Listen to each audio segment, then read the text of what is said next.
So hello students, आज आपण पाहणार आहोत इयत्ता 7वी स्कॉलरशिप गणित या भागातील एक घटक नैसर्गिक संख्या आणि या घटकावर आधारित एक प्रश्न आपण पाहणार आहोत. यासारखे आणखी काही प्रश्न या व्हिडिओच्या डिस्क्रिप्शन मध्ये जी लिंक आहे ते लिंक ओपन करा आणि त्यामध्ये मी या प्रकारचे भरपूर प्रश्न व्यवस्थितपणे एक्सप्लेन करून सांगितलेले आहे. तर पहा, क्रमशः 11 पासून 30 पर्यंतच्या सर्व नैसर्गिक संख्यांची बेरीज किती? आता 11 पासून 30 पर्यंतच्या सर्व नैसर्गिक संख्यांची बेरीज आहे. त्यासाठी सूत्र काय आहे? क्रमशः नैसर्गिक संख्यांची बेरीजचं सूत्र आहे n गुणिले n अधिक 1 भागिले 2, n into n plus 1 upon 2. n म्हणजे ती एकूण किती संख्या आहे? तर 30 पर्यंत विचारली, पण 11 पासून विचारली, 1 पासून नाही विचारली. तर सर्वप्रथम आपण 1 ते 30 या नैसर्गिक संख्यांची बेरीज काढू.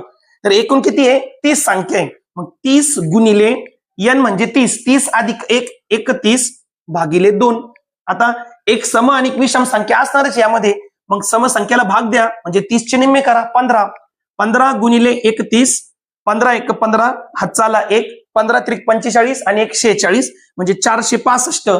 मुलं गडबडमध्ये हा पर्याय घेणार, जर पर्याय पैकी असेल तर. नाही, हा आपलं उत्तर नाही. हा आपण काय काढलं? 1 ते 30 संख्यापर्यंतची बेरीज काढली. पण यामध्ये आपल्याला 1 ते 10 नको, मग 1 ते 10 ची आपण बेरीज काढू. म्हणजे 10 एकूण नैसर्गिक संख्या झाले.